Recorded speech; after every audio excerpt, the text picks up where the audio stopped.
Welcome to the SEI Podcast Series, a production of the Carnegie Mellon University Software Engineering Institute.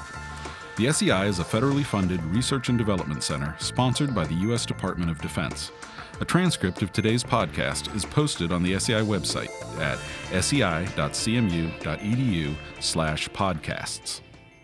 Hello, my name is Suzanne Miller. I'm a principal researcher here at the SEI, and I'm here to welcome today my colleague, Brett Tucker, who is a manager in the SEI CERT Division, and he's the creator of the OCTAVE FORTE model, which is a model that is dealing with enterprise risk management and prioritization, in particular, of enterprise risk. So I want to welcome you to our podcast, Brett.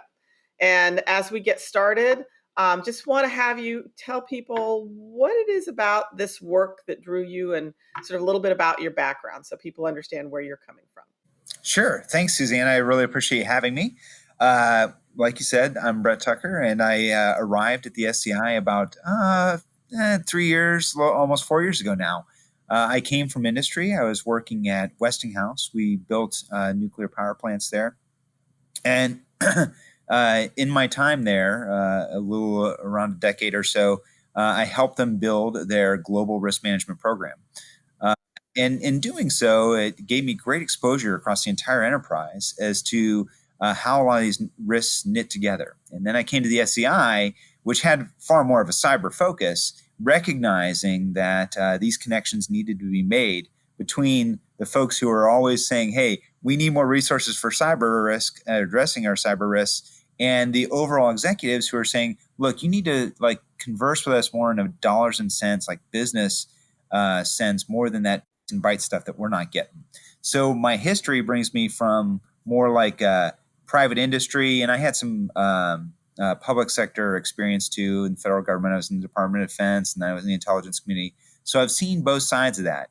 And I think I brought those elements here to help develop this new process to get that enterprise risk focus for any organization, actually.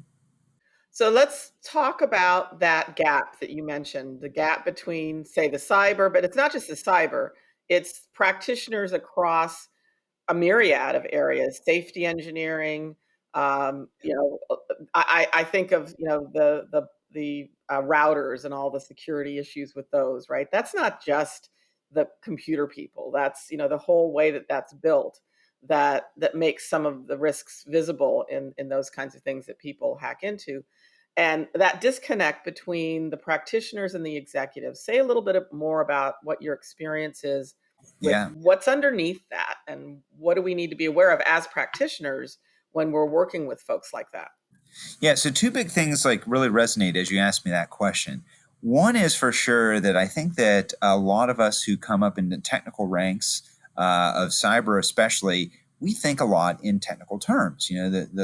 The bits and bytes, the coding, the tools, we really geek out on tools, right? And controls and all that great stuff. And executives, they want to hear crisp decisions that they need to make. And they're, like I said, they are very much in the return on investment or return on investment mindset, where, we're not necessarily thinking about that at all times in the cyber community. We're thinking about, whatever it costs, we need to insulate our information, our facilities, our people, or whatever asset we're speaking to at the time.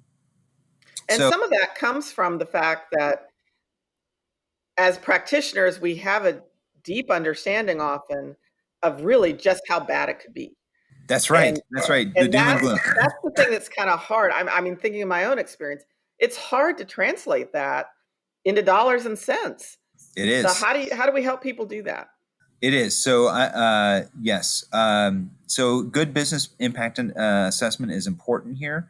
And there are elements of that in Forte, but it's part of a greater process. I think let's step back yet again. It's not just about that. It's understanding that there's a whole life cycle here for risk, all the way from the very beginning and the makings of a program where they need to have fundamentals. They need to have a governance structure. So the people who are making the decisions around these technical risks or other global risks in the organization, they have an appetite. So they're communicating with each other in that governance structure of, hey, what risks matter more to you and why? Because of the dollars and cents piece, maybe because of operational factors, whatever the case may be. And we have to we have to document that somehow in a policy, because this is kind of like the idea of, if a tree fell in the woods that no one was there to hear it, does it ever really make a sound? I go with a different analogy here. It's the idea is, if nothing is written down in an organization, will it ever really get done? Will people ever really follow the policy, right? Yeah. So policy and procedure are very important, telling people the why and the how. Okay. Another thing that really resonated in your question there is this idea of cyber tends to be the silver thread, or silver bullet, if you will, that threads through a lot of different risks, right? So throw a risk at me, and a good example here would be like a merger acquisition kind of a thing, right? There's a lot of opportunity risk as much as threat risk related to merging or acquiring another organization. But think about that. They bring all of those assets with them, to include information, people, technology, facilities. We have to understand what their risks are related to those assets, inherent to the ones that they have. Maybe they don't have the same control sets or practices that we do, and they're bringing into this organization. Now, we're effectively accepting those risks, right? So there is absolutely communication needs to be had there between the CISO, the Chief Information Security Officer, and a Chief Risk Officer and the Chief Strategy Officer. And what we're trying to do with this enterprise risk take on this practice is to get all those folks talking in that same language. And we can do this with a series of tools that is provided within Forte. A good example, and this is just a real easy one, right? Kind of like the softball of enterprise risk, would be a risk tree or a bow tie analysis, where everybody can align on, hey, what are the trigger events, or what are the things that are going to happen that are going to kick this risk off and make it happen? What are the conditions necessary for that risk to take place? And then how do we feel the pain? What are the consequences? A simple tool like that is the way that you can make that gap without maybe necessarily even having to have that dollars and cents conversation. So bringing it back to your question there, again, this notion of, yes, it is hard to get it to dollars and cents, but there are some tools that can qualitatively help as much as quantitatively. Okay. All right. So this is Forte is an evolution of other operationally focused risk work that we've done at the SEI. Yeah. Started back in 2000, early 2000s, with something called OCTAVE, just on its own. Yes. And some Yep. people may know that. Yes. Here's the textbook. Yeah. Operationally critical threat and vulnerability evaluation. That's right. And so we also have that evolved into something called OCTAVE Allegro. Now we're working with you on OCTAVE Forte. So tell us a little bit about that evolution, and sort of what have we learned, from that first OCTAVE to, okay, where we are now. Great question. It has been a journey, Suzanne. So yeah, and we would be remiss without talking about the fact that OCTAVE has been around for a while, right? And the Albert Storfy textbook really captures a great, solid process. But as things evolved, and as customers kind of tried to adopt the process, they said, "Hey, this is really heavy. There's Very a lot heavy. to this," and it almost kind of died on the vine, if you will, because organizations were not willing to pick up all that capital that comes along with it, all the investment to Sure. make it work. So OCTAVE S came out. That kind of worked for a while. There were some industry-specific or sector-specific examples that came out, but I think it really made another leap about a decade later with OCTAVE Allegro. You mentioned Allegro. That is a process that's a lot lighter. It's about 7 or 8 steps. And what it does is it really focuses on information assets. And they said, hey, look, if anything, we really need organizations. We need the practitioner that's at the desk who are identifying everyday risks, to give them a base set of tools that they can use to, get a base qualitative analysis going, maybe a little bit of quantification and understanding as to how they could respond. Right. Admittedly, when I first saw Allegro, in my mindset, and this is just speaking from a risk professional's perspective, it needed a little bit of buffing up. It needed some primping, if you will. A little polish. It did. It needed some polish. And the polish that it needed was, if you look at the OCTAVE Allegro process, if you will, it's not a closed cycle. And it really ignores a fundamental point of risk, is the fact that you can never really get rid of all your risk. You will always have a residual left over. So you have to go through this iterative cycle of continuing to understand how that risk is evolving, and how the actions you're taking in response possibly are maybe bringing that risk exposure down, But once again, is there anything left that we need to address? And we convey that with what we call risk appetite, right? There's this idea of an organization's willingness to take on so much risk, okay? An appetite statement, which that's another tool, by the way, that we provide in the Forte process, and was touched upon in Allegro, but not in a holistic or broad sense across an enterprise. An enterprise may think of risk in different ways. How are we going to feel pain in terms of revenue loss? Or if you're in the public sector, maybe how are we going to think about it in terms of a budget or operational disruption or, like you said, safety is another great example, right? So in Forte, we kind of picked up Allegro and we said, not only do we need something that the practitioner can use at their desk, we need to have them have a conduit or a means of communicating what their analysis gave them with the executive rank to make that case to say, hey, we need controls. We need resources to purchase those controls, or we need resources to, hire more people, or whatever the case may be. So that was where Forte picked up Allegro, ingested it, and now it's got this nice 10-step process where you're going to see elements of Allegro because there's a large discussion about assets and containers and how all that works and how we map that. But now there's a greater discussion of, okay, regardless of the analysis that you use, and by the way, Forte is very accepting and uses it. I would endorse and encourage the use of FAIR, Allegro. There are elements of the risk management framework that could certainly be knit into Forte if you're a risk management framework shop in the public sector, let's say, that you can bake in and actually use other elements of Forte, such as the projectization of response plans, where I think a lot of these processes somewhat fall short. They decide they have a great mitigation plan, and they don't put a schedule to it. They don't put a budget to it, and things just become shelfware, we call it. It kind of gets purchased and never gets implemented.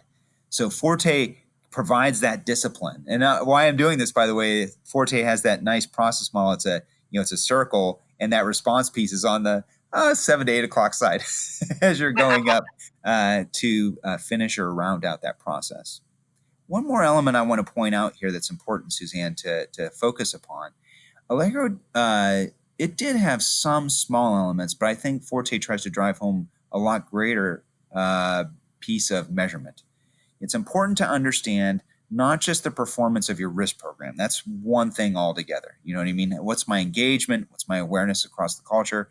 But it also is to look back at the individual risks and understand how the exposure is being brought down with each individual risk. That could also be a good indicator of how the program is performing. So there's that discussion as well. Okay. So you've hit on a couple of different elements of Forte. Why don't we step back and just sort of give our viewers sort of a summary, and we'll have a graphic for them to show this. But just give us a verbal summary of OCTAVE Forte so they have an idea of where all these little things fit together. Absolutely.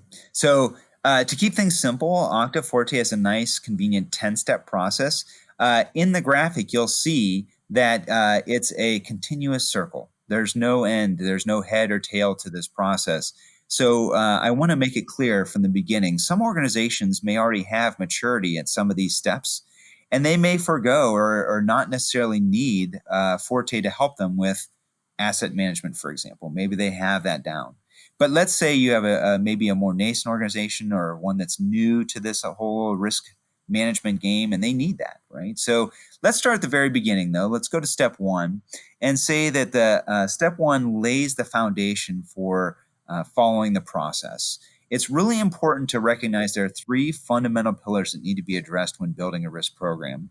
The first one I mentioned is governance. I mean, you have to have a management team, an executive team, that endorses and advocates for risk management to be done in the enterprise, to have it be done properly, and to allocate resources so that things can get done. I mean, you're not going to get anything if the car doesn't have any gas in the tank, So a governance structure is very important, and that is emphasized in step one. Another pillar is, like I said, risk appetite. So you have these different layers of a governance structure. And by the way, it's scalable and tailorable to the size of your enterprise and its need and function. Let's just say that we have a pyramid-like structure and we have maybe an executive board, a risk committee, and a subcommittee.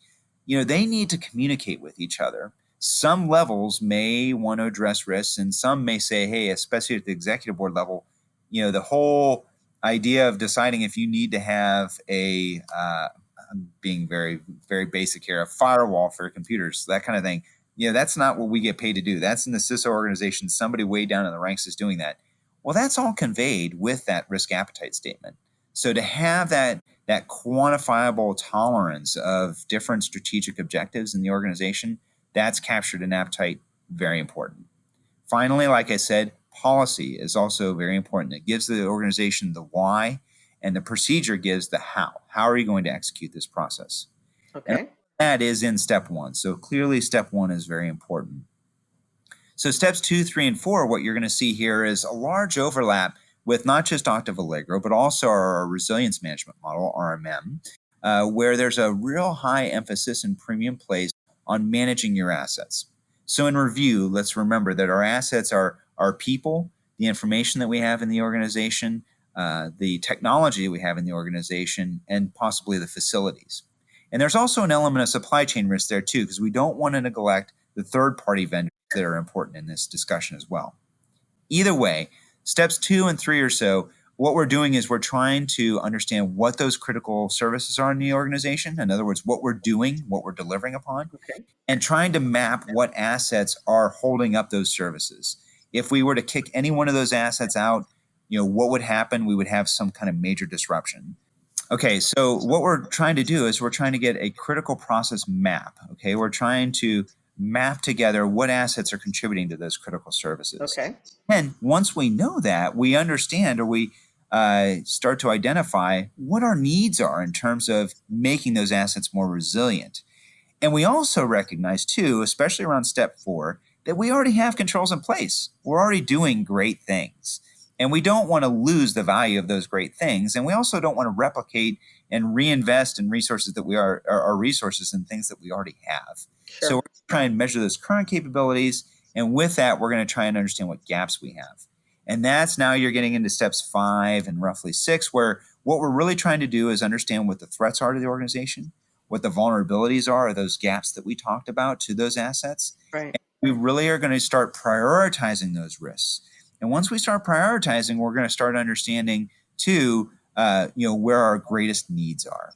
And when we do that, when we understand where our greatest priorities are, we go back to that governance structure and we make appeal to them. And this is where that magic of Forte comes together, where you're making that case to that governance structure to say, we do need resources to address these risks. Here they are. Here are our plans. So around step 7, now we're starting to talk about what do those response plans look like?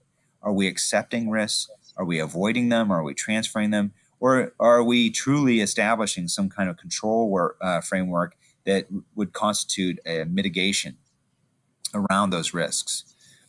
Okay, and then like I said, once again, we don't want to just buy a tool and just let it sit on the shelf. We have to actually have someone own that. We have to actually have a response plan that's projectized and implemented.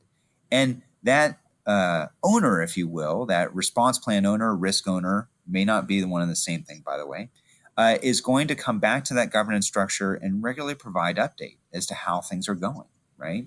And to do that, they need to relate the measure, or how it is that they're going to demonstrate that those processes are being ingested by the organization, being accepted.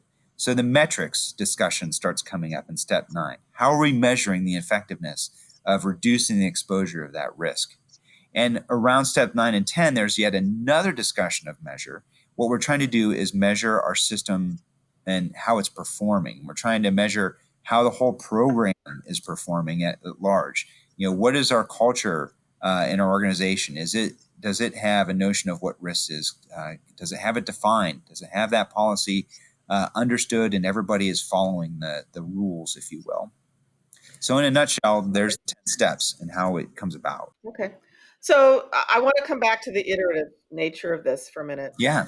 And the example that immediately comes to mind is I'm a DoD program, or development acquisition program of some type, and I'm running along, and I have security classifications, and I have suppliers and all that, and then the quote COVID quarantine comes around. That to me is kind of the quintessential reason why we have to do this iteratively, because Yes. we may have had a fantastic risk mitigation profile, up to the point that we hit quarantine. Now, all of a sudden, I've got people needing to use personal computers because they've never worked from home before, and they don't have a government laptop. And I mean, all the things, that sort of bubbled up because that environment changed. That's why we have to keep looking at this, because otherwise, I actually did a podcast a little while ago with somebody about what are some of the threats inherent in working from home. And, so that kind of thinking is necessary so that we don't let go of one opportunities, and so we aren't able to respond resiliently to really drastic changes in the environment that sometimes happen. They're not always drastic. This one was. I mean, that give me a dramatic Yeah. example. But the other examples that aren't as dramatic are also impacting in many cases, right? Yeah, that's a great example. What a very relevant, first of all, example. But I will say, another thing that Forte points to is thinking about that incident response. How is it that we maintain business continuity? So there is that discussion there. And COVID, of all things, is kind of an ironic example in a sense, too, because a lot of times organizations have maybe some kind of disaster recovery plan, and it points more Right. specifically at operations. Like we had a fire in a facility, or we lost a major server farm or something like that. And really, you may not think of that bio danger, right, to your workforce.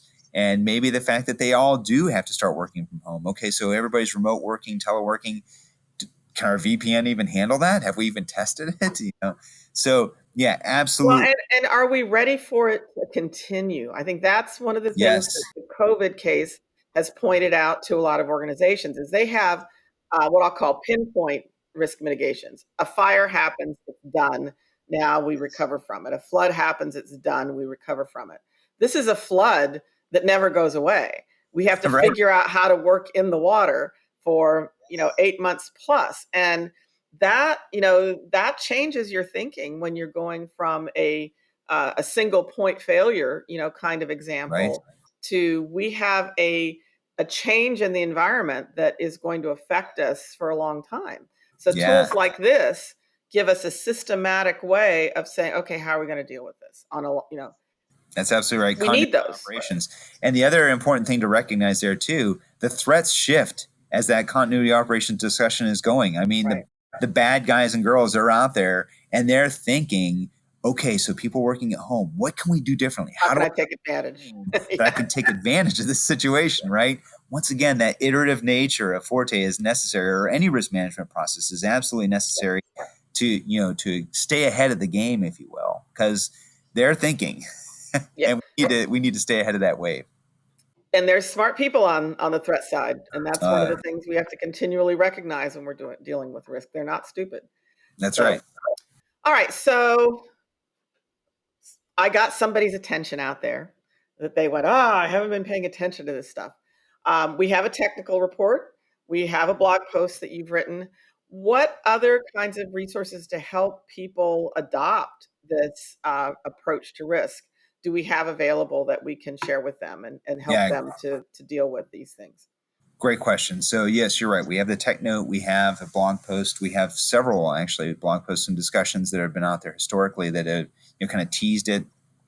But I think more importantly, if people want to engage the process and learn more about it, we have some training offerings that we provide through the SEI. We have our next offering, I think, that's going to be coming up summer, fall timeframe, I think, accounting for the COVID possibility, right? We're thinking of also web enabling that training. But I am also happy, and I have several customers who have brought me to their site, and we've done broad trainings for their workforce. So that way they could have some executives on hand, as well as some people who are going to be practitioners, that we can do some hands-on training, not only just to orient them with OCTAVE FORTE, but also to do some facilitated workshops to help them develop policy, help them design or build a governance structure that may work for them, to show them how to facilitate the development of a risk appetite statement. So those facilitation sessions, I'm happy to help.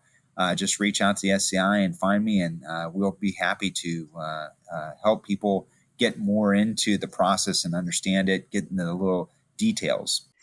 And I will say that having worked with Octave, 15 years ago, and been involved in some of the early training, um, I'll say two things. One, um, some of the training scared me more than I ever expected because Uh-huh. it just brought up things that I had never really considered as being risk elements or really thinking about the ongoing consequences of certain kinds of risks. And so that alone was just an amazing sort of epiphany for me. But the other thing but then the good news is, but then the training helped me build some strategies.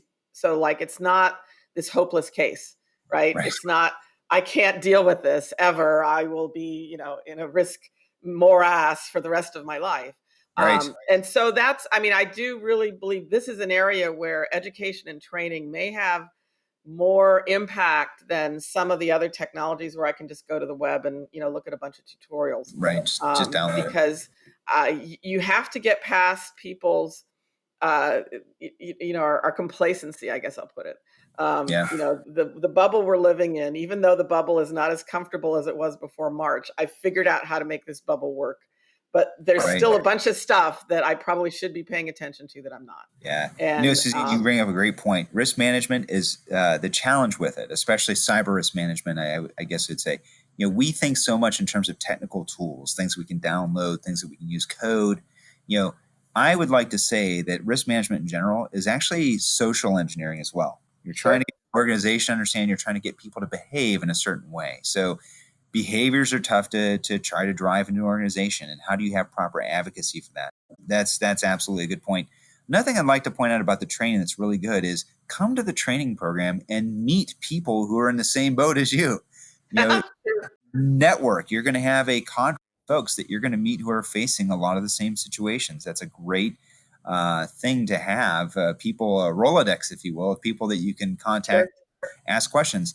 In that regard, I'd like to also offer that I am the technical sponsor at Heinz College at Carnegie Mellon. That's our School of Public Policy and Information Security, leading up their Chief Risk Officer program. And their Chief Risk Officer program also provides the Forte framework for the program.